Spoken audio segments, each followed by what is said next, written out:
Bismillahi evveluhu ve ahiruhu. Keçən dəfəki söhbətimizdə biz, hətta mən bu kağızı da bura qoymuşam, deməli ki, zaman səyahəti haqqında danışdıq Kəhf surəsində və hadisə necə baş verir orada. Bir qrup gənc dövrünün zülmündən sığınırlar mağaraya və orada dua edirlər və deyirlər ki, Rabbena atina min ledunka rahmə və heyyi lənə min əmrinə rəşədə. Sən, ey Rəbbimiz, sən bizə indindən bir rəhmət nəsib elə və bizi deməli ki, istiqamətləndir öz həyatımızda. Bu gənclər dövrün korrupsiyasından, fəsadından, zülmündən, o iyrənc atmosferdən sığınırlar Allaha. Yəni, hər şeylərini tərk edirlər ki, tək ki, ruhlarını xilas eləyə bilsinlər. Yəni, imanlarını xilas eləyə bilsinlər. Və eyni zamanda da biz görürük ki, Allah-u Teala onların duasını qəbul edir və orada həmən mağaranın içərisində bir fəcvə yaradır, yəni fəcə yaradır. O fəcənin içərisində onların zaman axışını saxlayır və kənarda axan zaman 300 il və 9 il. İndi mən keçən dəfə tənbəllik eləmədim, oturdum, hesabladım. Solar kalendarla, yəni günəş kalendarı ilə 300 il bərabər olur nəyə? Deməli, ay kalendarı ilə günə gün 309 ilə. Yəni, Allah Teala o Kəhf surəsində deyir ki, biz onları 300 il və 9 il yatırtdıq. Deməli ki, əgər bu günləri günəş kalendarı ilə may ayının 27-sidirsə, Şəvval ayının 4-üdür. Şəvval ayının 4-ü may ayının 27-sidir bu günləri. İndi bir il bundan sonra, yəni bir günəş ili sonra olacaq Şəvval ayının 14-ü may ayının 27-sinə düşür.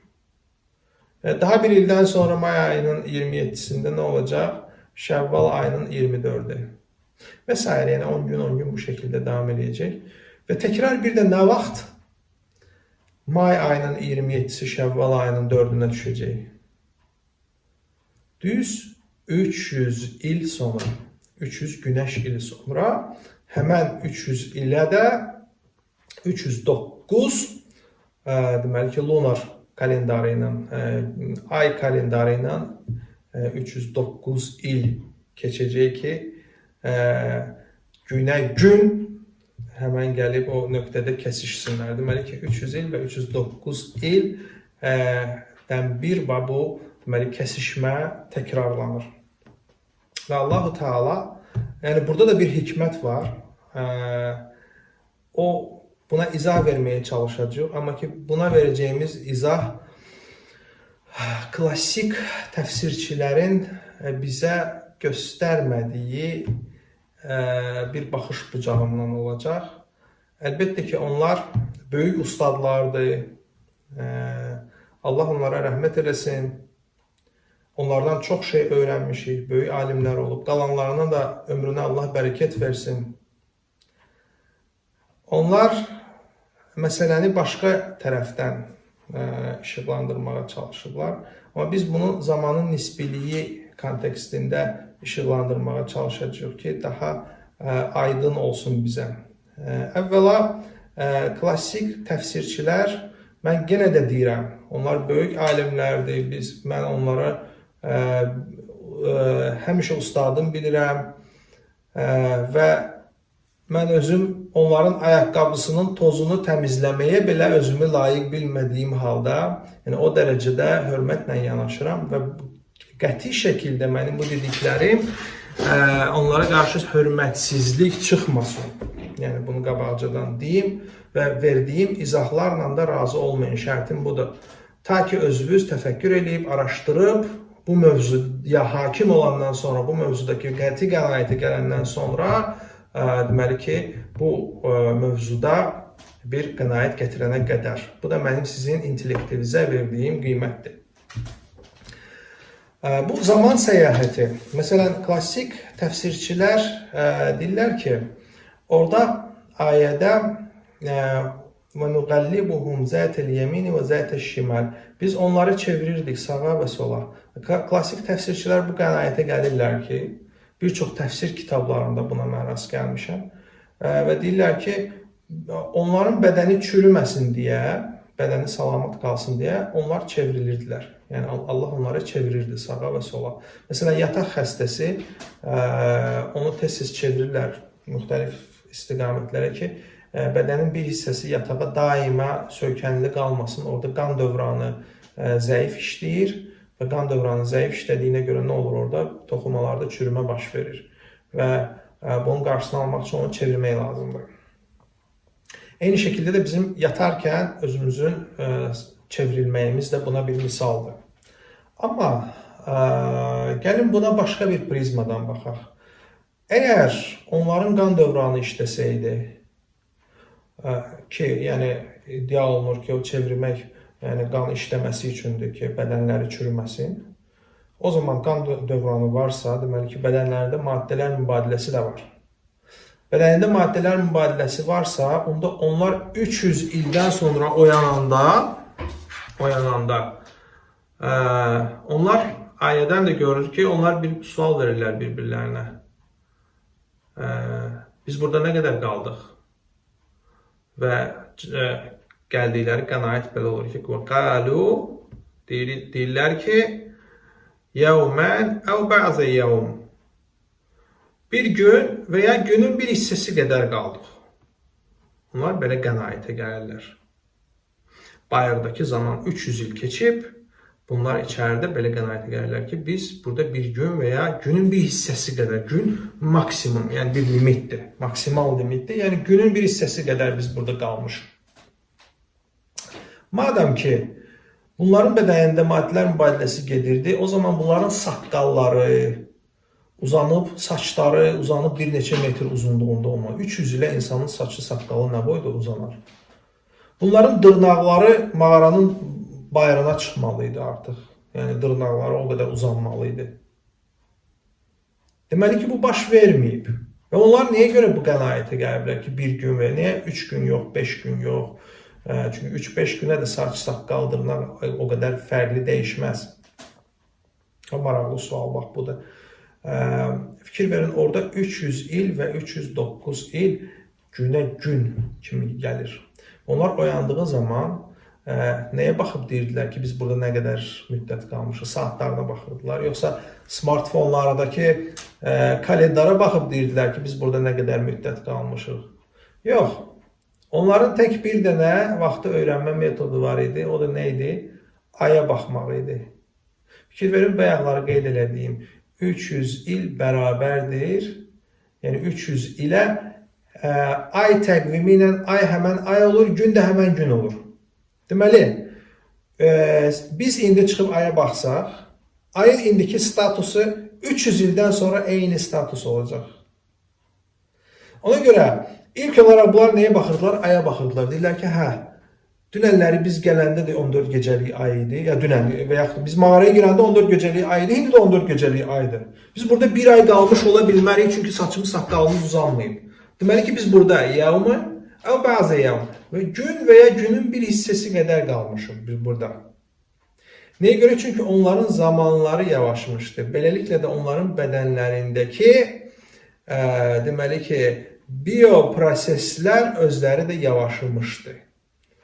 Ki, yəni sıfır zaman intervalında, eyni bir məkanda, sıfır məkanda, yəni mağarada zaman deməli qatlanması ilə onlar zamanın bir nöqtəsindən digər nöqtəsinə keçmişdilər. Amma xarici müşahidəçiyə görə, yəni burada zamanın nisbiliyi anlayışı, yenə də Albert Einstein'in nisbilik nəzəriyyəsi. Burada çətin nə var ki, ay hörmətli materialist fiziklər. Burada heç bir çətin bir şey yoxdur. Albert Einstein əkizlər paradoksunu ispat eləmir bizə öz riyazi aparatı ilə, ümumi nisbilik nəzəriyyəsinin riyazi aparatı ilə. Bəli, tamamilə realdır. Yəni elm də bunu ispat edir ki, yəni Albert Einstein nə deyirdi? Əkizlərdən biri kosmosa gedir, işıq sürətinə yaxın sürətlə hərəkət edir. Bir ildən sonra qayıdır, gəlir Görür ki, qardaşının 90 yaşı var. Yəni, qardaşı qocalıb artıq. Üstündən 20 il keçib, 30 il keçib, mənim nə qədər keçib. Artıq yəni, bunların arasında ciddi bir yaş fərqi var. Yəni, bu çox məşhurdur, əkizlər paradoksu. Albert Einstein'in yəni, fikir eksperimentlərindən çıxır və gəlir bunu riyaziyyata tökür sonra və riyazi düsturlarla bunu ispat edir. Ayədə biz görürük ki, və təhsəbuhum ayqazən. Sən onları ayıq hesab eləyərdin. Yəni, çoxları elə düşünür ki, onlar oraya yatmağa gelmişdir. Gəlib 300 il yatıblar orada. Oraya yatmağa getməmişdilər axı. Ona görə ayədə deyir ki, və təhsəbuhum ayqazən. Hansı müşahidəçiyə görə? Həmən o, deməli ki, sferanın içində olan, yəni gəlin lap əvvəldən baxaq şeyə,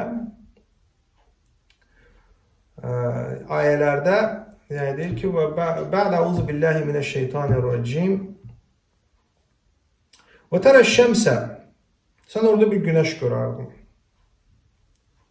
İzə tələ'ət təzəvəru ən kəhfihim.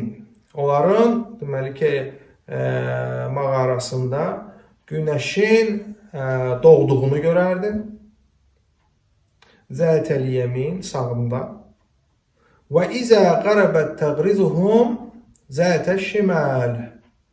Və o, batdığı zaman sola meyl eləyirdi. Və hum fi fəcvətin minhu.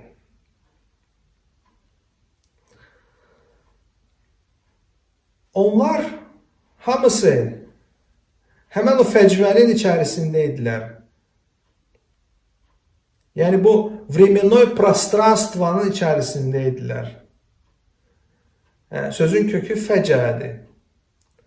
Həmən o fəcənin içərisində, yəni mağaranın içərisində bir fəcə oluşturulur Allah tərəfindən və orada o fəcədə deməli ki, bütün massa, bütün materiya bir günəş halına gəlir. Radioaktiv parçalanma fəcənin bir tərəfində və o materiya bütün fəcə boyu opozit istiqamətdə gedərək perpendikulyar kəsişib təzədən yenə qayıdıb, təzədən yenə o günəşi oluşturur. Dətəl yemini və dətəl şiməl. Və bu rəqsi hərəkət halında olur bu burada. Fikir verin. Rəqsi və dövri hərəkət halında olur ki, və hum fi fəcvətin, həmən o fəcənin içərisində, əgər o sferanın içərisinə girsəz, nə görərsiniz? Görərsiniz ki, orada həyat normal davam edir. Çünki nə deyir? Deyir ki, zəlikə min ayətilləh. Allahın ayətlərindəndir, Allahın möcüzələrindəndir. Və təhsəbuhum ayqazən deyir növbəti ayədə. Onları ayıq zənn eləyərdin. Sən eğer o fəcənin içərisinə girsəydin, fəcənin içərisinə görəcəydin ki, onlar ayqazdır. Yəni ki, oyaqdılar, yatmayıblar. Onlar yatmağa getməyiblər ki, ora. Birisi ibadət eləyir, birisi söhbət eləyir, birisi oturur, birisi durur, birisi hərəkət eləyir, öz həyatlarındadılar. Yəni onun içərisindəki olan müşahidəçiyə görə belə görünür.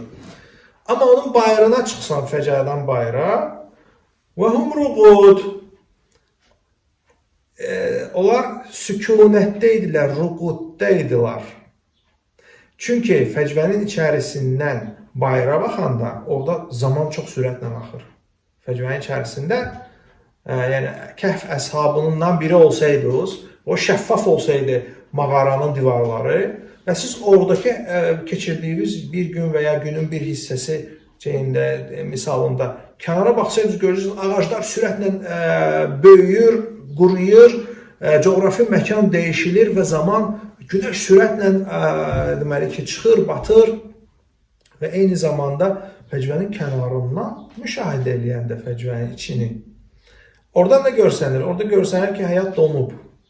Yəni onlar tamamilə qeyri-material bir statusdadılar. Ona görə deyir, və təhsəbuhum ayqazən və hum ruqud. Onlar sükunətdədirlər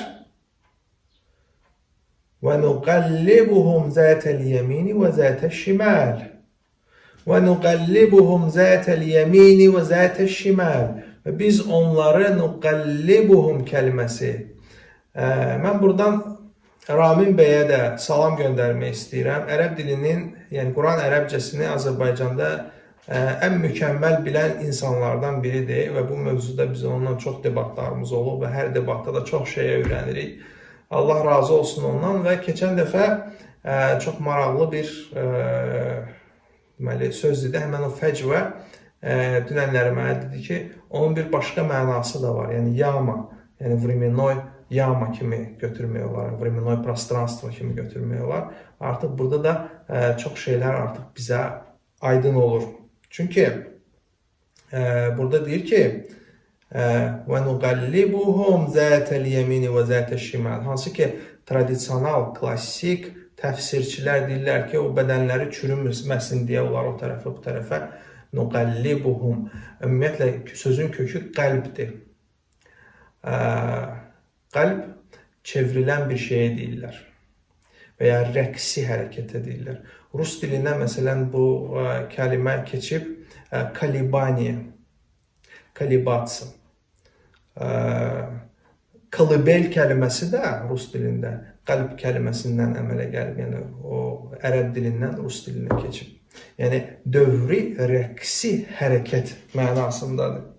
Nə deyir? وَنُقَلِّبُهُمْ ذَاتَ الْيَمِينِ وَذَاتَ الشِّمَالِ نُقَلِّبُهُمْ ذَاتَ الْيَمِينِ وَذَاتَ الشِّمَالِ نُقَلِّبُهُمْ ذَاتَ الْيَمِينِ وَذَاتَ الشِّمَالِ Və biz bunları dövri hərəkət elətdirirdik. Rəqsi hərəkət, yəni ki, bunların bayaqki ayədə həmən o sferanın bir hissəsindən, yəni ki, o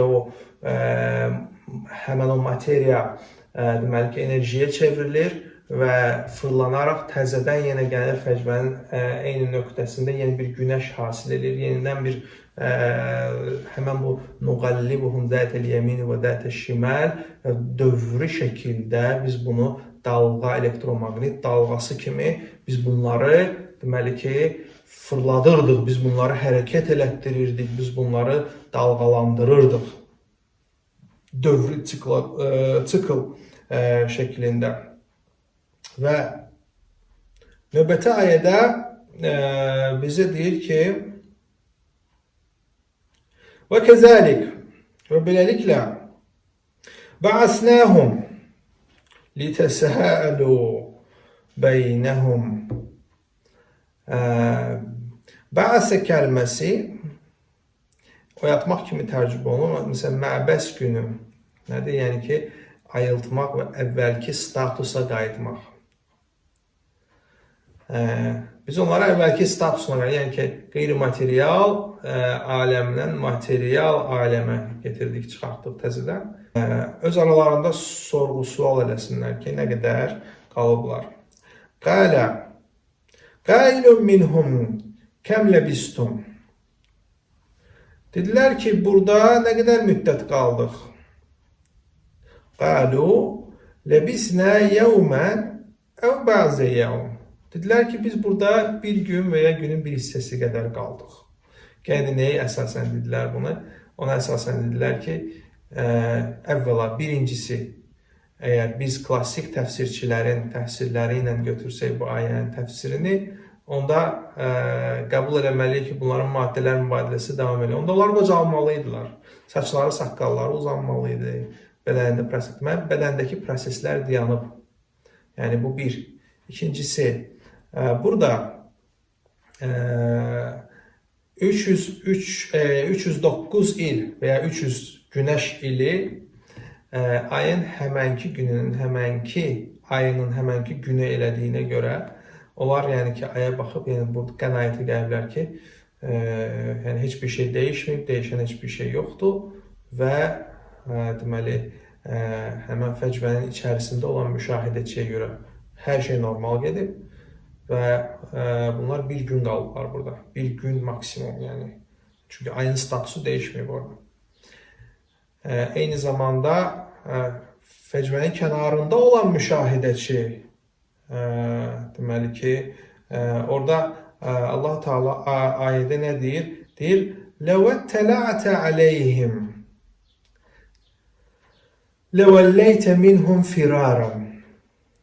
Eğer sen onları görseydin orada, yani mağaranın içinde, bu ikinci müşahidəçidir. Mağaranın içində, amma fəcvənin kənarında. Sən onları müşahidə eləsəydin, çünki fəcvənin içərisində hər şey normal gedir. Yəni onlar heç bir status dəyişiklikləri hiss eləmədilər. Amma fəcvənin kənarından müşahidə eləsəydin onları. Nə deyir? لَوَلَّيْتَ مِنْهُمْ فِرَارًا. Onlardan firar eləyib qaçardın. Niyə?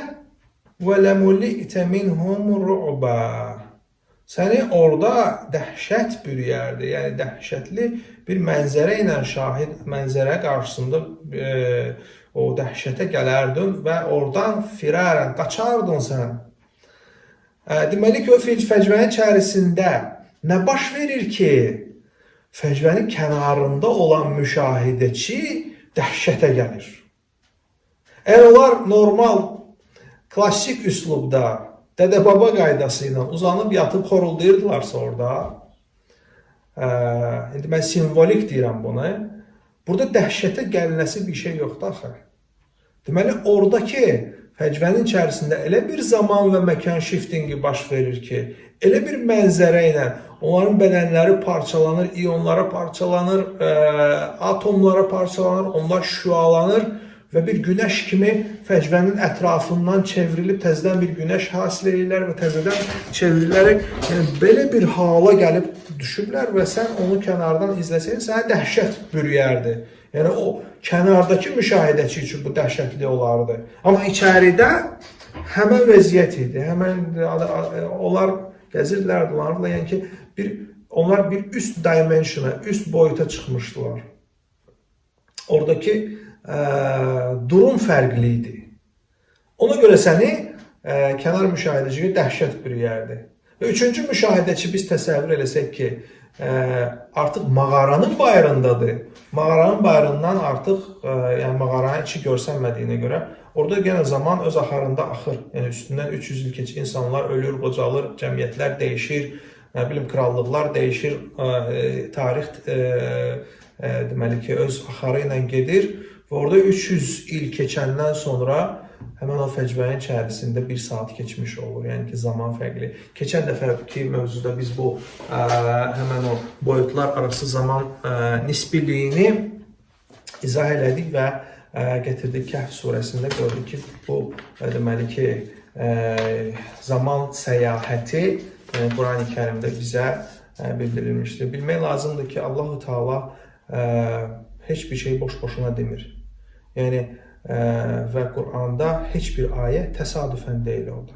Əgər Allah-u Teala bu detalları bizə izah edirsə, detalları bizə öyrədirsə və həm orada müşahidəçinin dəhşətə gəlməyi, həm orada müqəllibuhum kəliməsinin, yəni bugünkü günə qədər yanlış deməyək, fərqli anlamda başa düşülməyi, yəni o kalibaniya, həmən o şüalanma kimi ələ alınmaması bir çox suallar doğururdu ki, nəyə görə bunların saçı saqqalı, dırnağı uzanmadı, nəyə görə bunlar bir gün və ya günün bir hissəsi qənaətinə gəldilər. Ona görə də bu günləri mən sizinlə bu Kəhf surəsində həmən bu ayənin fərqli yanaşmasını izah eləməyə çalışdım və Quranda zaman səyahəti mövzusunu işıqlandırmağa çalışdım. Ümumiyyətlə, çox tövsiyə eləyərdim ki, Kəhf surəsini yəni izləyici oxusun başdan ayağa. Ümumiyyətlə, Quranı oxusun, Quran ayələrini təfəkkürlə oxusun. Mən hər kəsə tövsiyə eləyirəm, Qur'anı evdə bağlı tutmayın. Daim Qur'anı tilavət edin, daim Qur'anı oxuyun. Qur'anla daim ünsiyyətdə olun ki, Allah-u Teala öz ayələrini sizə açıqlasın, bizlərə açıqlasın və bu Qur'an tilavəti ilə xüsusilə də axır zamanda Kəhf surəsi çox önəmlidir. Yəni Allah-u Teala burada xüsusilə də axır zamanda bunun rolu çox mühümdür. Hədislərdə biz bir neçə yerdə biz görürük ki, Dəccal haqqında hədislərdə deyir, hər cümə günü Kəhf surəsi oxumaq Dəccalın şərrindən insanı uzaqlaşdırır. Və başqa bir hədisdə də Kəhf surəsinin ilk 10 ayəsini hər cümə günü oxumanın deməli ki, savabından danışır. Nəyə görə? Çünki ilk 10 ayəsi sizi hara gətirib çıxardır? Əshab-ı Kəhvə gətirib çıxardır. Yəni həmin o Kəhf surəsində o mağara əhlinə gətirib çıxardır ki, hansı ki, qlobal fəsaddan, qlobal zülmdən, qlobal korrupsiyadan, çirkin atmosferdən qaçıb o mağaraya sığındıqları zaman, Allahdan kömək istədikləri zaman Allah onları necə istiqamətləndirdi, necə hidayət elədi və onları bir misal olaraq Allah-u Teala Kəhf surəsində bizə çəkir. Yəni bu Kəhf surəsində Əshab-ı Kəhf deməli ki, Mədinədə Allah Rəsuluna Yəhudilər tərəfindən, Yəhudi alimləri tərəfindən 3 sual verilir və 3 sualdan deməli biri də bu Əshab-ı Kəhfə aid olur.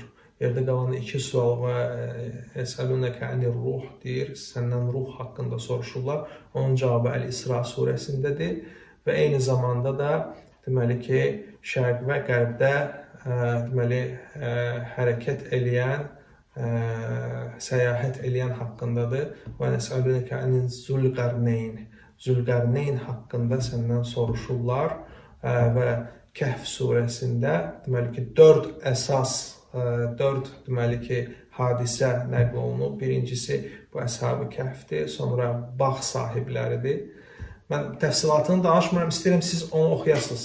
Yəni ki, oxumusunuzsa təkrar bir də üzərindən keçəsiniz. Üçüncüsü, Musa əleyhissalamla Xıdır əleyhissalamın yol yoldaşlığı məsələsidir. Orada çox böyük hikmətlər biz orada görürük.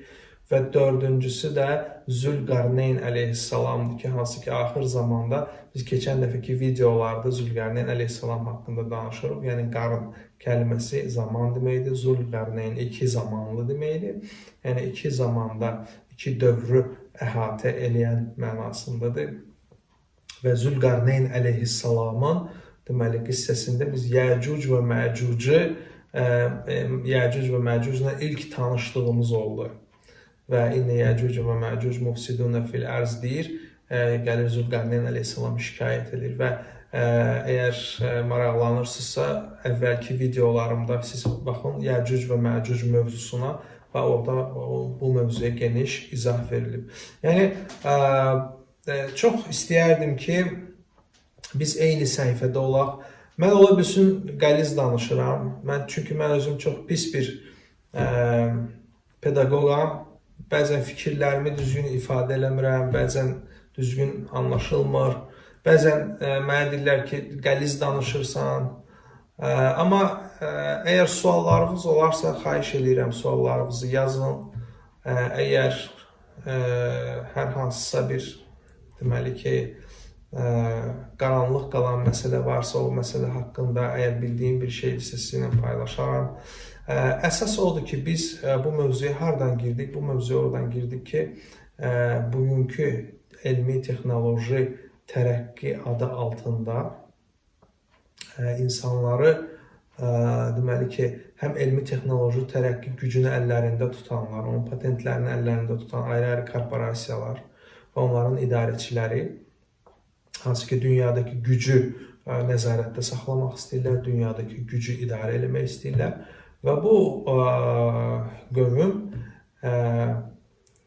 digər bir, yəni cinlər aləmi ilə irtibatdadırlar. Biz bunu Ər-Rəhman surəsində də biz bunu görürük. Yəni o bir qrup cinlər var ki, bir qrup insanlarla yəni fəbiəyi ələi rabbikuma tükəzziban 31 dəfə Allah-u Teala bizim yaddaşımızı döyəcləyir ki, fəbiəyi ələi rabbikuma tükəzziban təkrar, yəni ki, biz bunun üzərinə diqqətimizi cəmləyək, yəni bunların kim olduğunu bilək və onlar eyni zamanda da onlara Allahın ayələrini xatırlatmaq kimi bir missiyamız olsun. Və həmən bu elmi potensialın korrupsiyaya uğraması, çünki ayrı-ayrı universitetlər maliyyələşir bu adamlar tərəfindən və bu adamlar özləri də pula satılmış adamlardır. Yəni bunlara indi alim də demək olar, həm də demək olmaz. Nəyə görə? Çünki belə bir söz var, deyir, кто платит, тот заказывает музыку misalı. Yəni o pulu kim ödəyirsə, patentləri də onlar götürürlər və bu alimlər onlar üçün artıq çalışmaq məcburiyyətində qalırlar və eyni zamanda həmən o patentlərin bir qismindən ictimaiyyətin xəbəri olur, böyük bir hissəsindən isə onlar kommersiya məqsədləri üçün istifadə edirlər və həmən o kommersiya məqsədli istifadə də bugünkü dünyanın quldarlığının bir fundamentini qazıyır.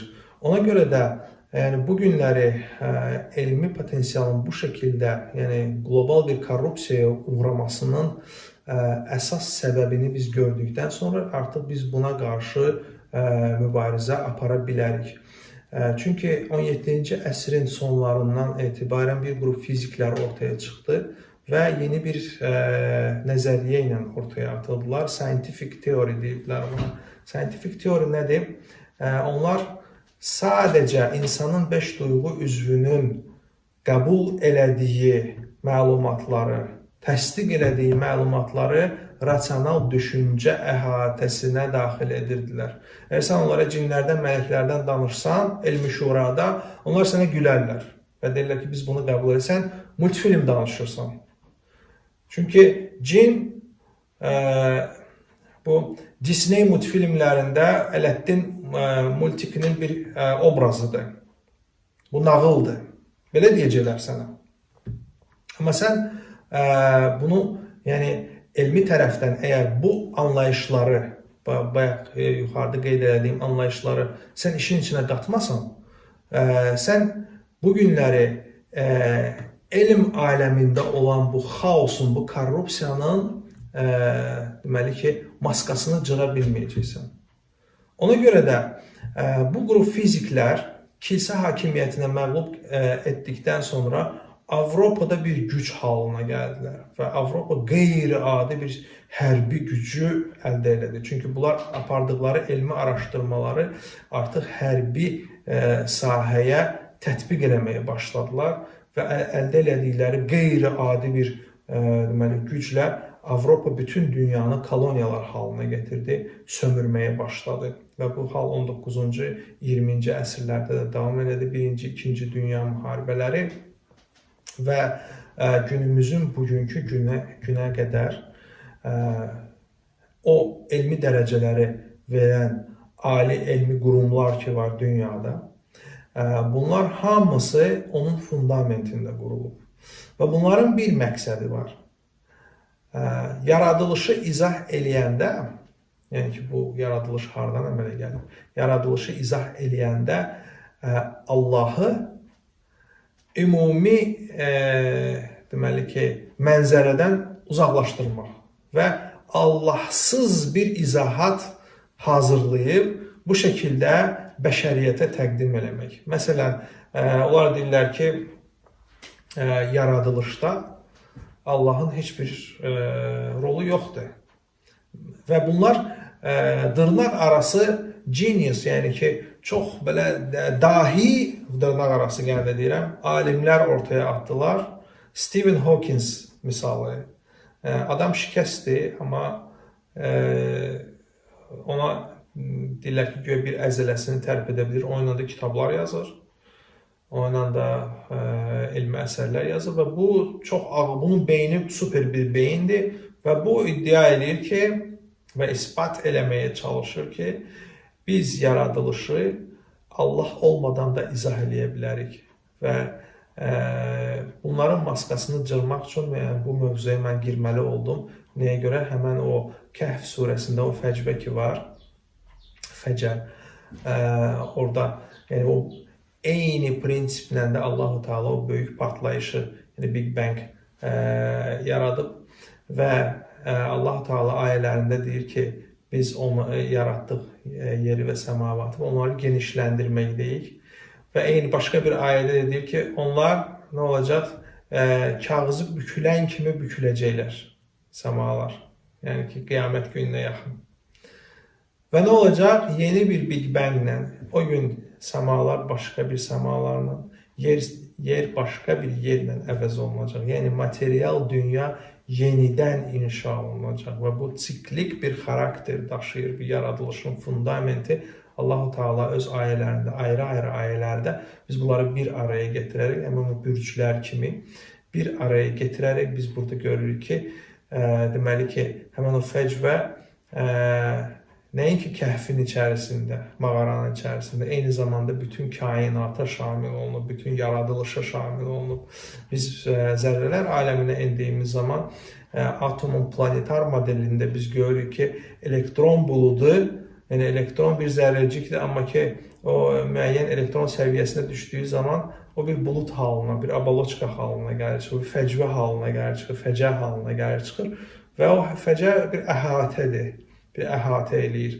Yəni ki, müxtəlif səviyyəli elektron buludları və onlar fəcə halında deməli ki, atomu təşkil edir. Atomlar da eyni bir şəkildə bir-biri ilə reaksiyaya girdiyi zaman, məsələn, hidrogen və oksigen, 2 hidrogen və 1 oksigen deməli, atomu bir araya gəlib su molekulunu təşkil edir və bunların xarici elektron təbəqəsi öz aralarında yenə də bir fəcə, yəni ki, bir временной пространство və ya məkan prostranstvası əmələ gətirirlər, bir qapalı deməli ki, məkan əmələ gətirirlər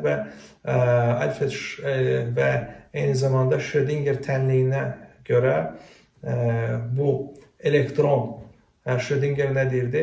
Həmən o fəcədə, həmən o prostransvada elektronun harada olduğunu təsbit eləsək, location'ı təsbit eləsək, momentumu itir, momentumu təşkil eləsək, location'ı itir. Yəni o hər yerdə də, eyni zamanda heç bir yerdə deyil.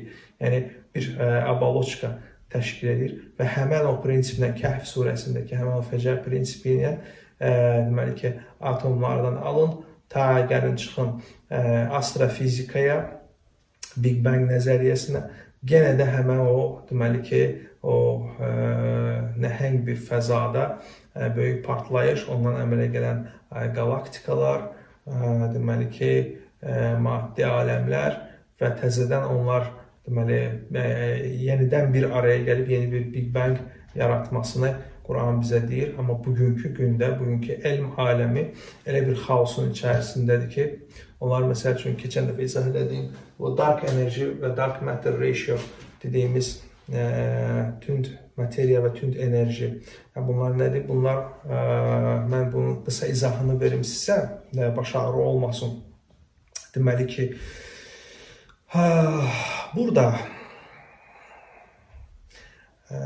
biz bilirik ki, böyük ulduz topaları, bunlara galaktikalar deyilir və hər bir galaktika bir platform halında öz ağırlıq mərkəzi ətrafında dövr edir. Məsələn, bizim Günəş sistemi, hansı ki bizim Günəşimiz onlardan bir ulduzdur və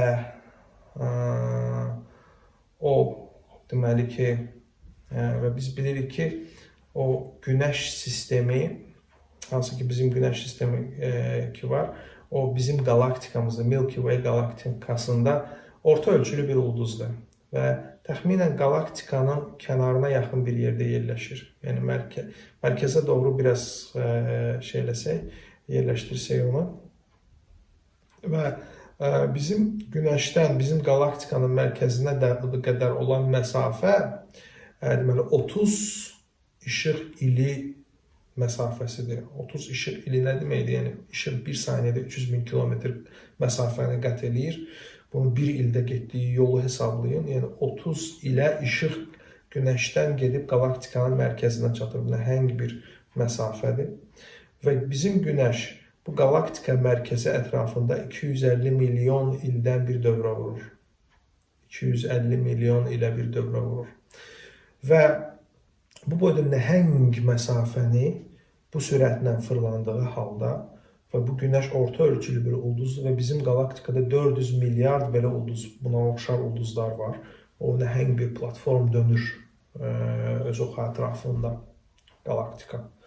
Və burada sektorial hesabatlar aparırlar və görürlər ki, bəli, bu qədər massa, bu qədər kütlə bu böyük sürətlə dönməsi üçün buradakı massa kifayət eləmir. Çünki bunları bir arada, bir platform halında tutan gravitasiya var. Həmin o gravitasiya, yəni ki, cazibə qüvvəsi kifayət eləmir ki, bütün bu ulduzlar, yəni bu sürətlə 250 milyon ildən bir dövrlə bu mərkəz ətrafında dönsünlər. Burada lazım olan kütlədən 10 dəfə, azı 10 dəfə və 20 dəfə arası bir kütlə lazımdır ki, bu platform stabilliyini qorusun. Yoxsa bu ulduzlar hərəsi bir tərəfə dağılarlar mərkəzdən qaçma qüvvəsi ilə. Yəni ki, burada əgər bu stabil platform kimi, yəni stabildirsə, o zaman gravitasiya qanunlarına görə burada əlavə kütlə olmalıdır. Amma biz o kütləni görmürük. O kütləyə dedilər dark matter, yəni ki, görünməyən kütlə, invisible matter deyirlər ona, görünməyən kütlə var. Amma o kütlənin nə olduğunu elm aləmi hələ də bilmir. Və eyni zamanda bu böyük partlayışın nəticəsi olaraq Doppler effekti ilə biz baxanda ki, yəni bu ulduzlar bizdən aralanır və bu böyük partlayışın hərəkətin davamıdır. Yəni böyüyə gedir. Eyni zamanda görünməyən bir enerji var. Bunları sıxıb təzədən bir araya gətirmək istəyən. Yəni ki, həmən o deməli açılışa mane olan bir enerji var. Buna dark enerji deyirlər. Tünd enerji, yəni görünməyən enerji. Və bəzi astrofiziklərin verdiyi ehtimala görə, deməli, burada kainat haqqında 3 ehtimal irəli sürülür. Birinci ehtimal oldu ki, böyük partlayış nəticəsində, deməli ki, sonsuzluğa qədər bu qalaktikalar, ulduzlar səpələnəcəklər və kainat soyuq və qaranlığa bürünəcək. İkinci nəzəriyyə ondan ibarətdir ki, bu parçalanma deməli ki, bir şəkildə, yəni təzədən yığılma ilə müşahidə olacaq və təzədən bu deməli ki, kainat istiləşməyə doğru gedəcək və yenidən bir nöqtəyə cəm olub və burada yeni bir Big Bang partlayışını əmələ gətirəcək. Hansı ki, biz bu Kəhf surəsində də eyni prosesin, yəni ki, getdiyinin şahidi oluruq və orada zaman, deməli ki, məfhumunun mücərrəd olduğu zaman məfhumunun nisbiliyinin, deməli ki, şahidi oluruq. Allah-u Teala bizləri axır zamanda Dəccalın fitnələrindən məhfuz buyursun və inşallah ki, gələcək söhbətlərimizdə biz tarixə fərqli bucaq altında bir baxış eləyəcəyik və tarixi prosesləri, niyə biz haradan hara gəldik və eyni zamanda da biz əvvəl zaman haqqında, yəni zamanın, yəni tarixin başlanğıcı haqqında da biraz məlumatlı olmalıyıq ki, çünki axır zamanı başa düşmək üçün əvvəl zamanı, yəni əvvəl zamanı anlamağımız, idrak etməyimiz lazımdır və bərabər şəkildə bu söhbətləri aparacağıq. ربنا تقبل منا إنك أنت العليم الحكيم وتب علينا يا مولانا إنك أنت التواب الرحيم برحمتك يا أرحم الراحمين.